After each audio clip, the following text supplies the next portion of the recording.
Hi friends, welcome back to my YouTube channel. ഇന്നത്തെ വീഡിയോയിൽ class 8 Kerala സിലബസിൻ്റെ 2023-24 നടന്ന ഓണം എക്സാമിലെ മാത്സ് ക്വസ്റ്റ്യൻ പേപ്പറിലെ ഒരു ക്വസ്റ്റ്യൻ ആണ് ഡിസ്കസ് ചെയ്യാൻ പോകുന്നത്. ലാസ്റ്റ് വീഡിയോയുടെ കണ്ടിന്യൂഷനാണ് ഈ വീഡിയോ. അപ്പോൾ വീഡിയോ കാണാത്തവർക്കായിട്ട് വീഡിയോയുടെ ലിങ്ക് ഞാൻ ഡിസ്ക്രിപ്ഷൻ ബോക്സിൽ കൊടുക്കാം. നിങ്ങളിതൊന്ന് കണ്ടു നോക്കുക. The figure shows a regular hexagon. What is the measure of angle ABC? Find angle C B G. തന്നിരിക്കുന്ന സമഷഡ്ഭുജത്തിൻ്റെ കോണുകളുടെ തുക കണക്കാക്കുക. ആദ്യം ആംഗിൾ എ ബി സി എത്ര, second one angle C B G എത്ര.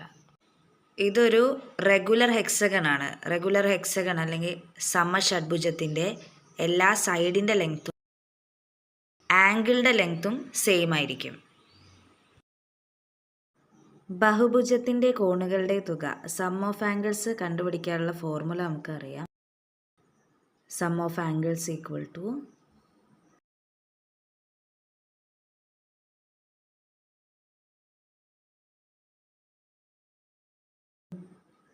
n-2 into 180 degree. n-2 into 180 degree. ഇവിടെ n എന്ന് പറയുന്നത്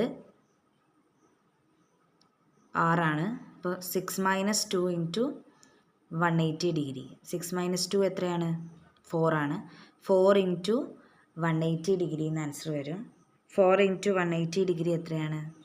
720 ഡിഗ്രിയാണ് ആൻസർ വരിക. നമുക്ക് തന്നിരിക്കുന്നത് ഒരു റെഗുലർ ഹെക്സഗൺ ആണ്. റെഗുലർ ഹെക്സഗൺ ആയതിനാൽ ഓരോ ആംഗിളും മെഷർമെൻറ്റ് എന്തായിരിക്കും? സെയിം ആയിരിക്കും. ഈ ഒരു റെഗുലർ ഹെക്സഗണ് 6 സൈഡ്സ് ആണ് ഉള്ളത്. അപ്പോൾ ടോട്ടൽ സമ്മ് നമുക്ക് 720 ആണ് കിട്ടിയത്. അപ്പോൾ 720യെ 6 വെച്ച് ഡിവൈഡ് ചെയ്താലാണ് നമുക്ക് angle A B C find ചെയ്യാൻ പറ്റുക.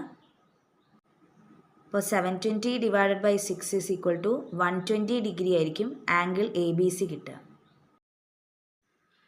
ആംഗിൾ എ ബി സിയും ആംഗിൾ സി ബി ജിയും കൂടെ ആഡ് ചെയ്താൽ 180 ഡിഗ്രി ആയിരിക്കും. കാരണം എ ജി ഒരു സ്ട്രെയിറ്റ് ലൈൻ ആയതുകൊണ്ട്. അപ്പോൾ angle A B C plus angle C B G equal to 180 degree. Angle A B C നമുക്ക് കിട്ടിയത് 120 ഡിഗ്രിയാണ്. അപ്പോൾ അതെങ്ങനെ റീറൈറ്റ് ചെയ്യാം? 120 degree plus angle C B G equal to 180 degree. Angle C B G equal to 180 minus 120 degree. Value എത്ര കിട്ടും? 60 ഡിഗ്രിയാണ് answer ആയിട്ട് വരിക. ഈ ഒരു ചോദ്യം നിങ്ങൾ ഒറ്റയ്ക്ക് ചെയ്ത് നോക്കുക. The figure shows A regular pentagon. What is the measure of angle C D E? Find angle C D F. ഇതൊരു റെഗുലർ പെൻറ്റഗൺ, സമപഞ്ചഭുജമാണ്. അപ്പോൾ അതിൻ്റെ എല്ലാ വശങ്ങളും കോണുകളും എന്തായിരിക്കും? തുല്യമായിരിക്കും. അപ്പോൾ നമുക്ക് ആദ്യം എന്ത് കണ്ടുപിടിക്കണം? ആംഗിൾ സി ഡി ഇ എത്രയാണെന്ന് കണ്ടുപിടിക്കണം. ഇവിടെ n എന്ന് പറയുന്നത് എത്രയായിരിക്കും? 5 ആയിരിക്കും. ആൻസർ ചെയ്തതിന് ശേഷം കമൻറ്റ് ബോക്സിൽ കമൻറ്റ് ചെയ്യുക. വീഡിയോ നിങ്ങൾക്ക് ഇഷ്ടമായെന്ന് വിചാരിക്കുന്നു. വീഡിയോ ഇഷ്ടപ്പെട്ടിട്ടുണ്ടെങ്കിൽ ലൈക്ക് ചെയ്യുക, ഷെയർ ചെയ്യുക, സബ്സ്ക്രൈബ് ചെയ്യുക. ഇനി നമുക്ക് അടുത്ത വീഡിയോയിൽ കാണാം. താങ്ക്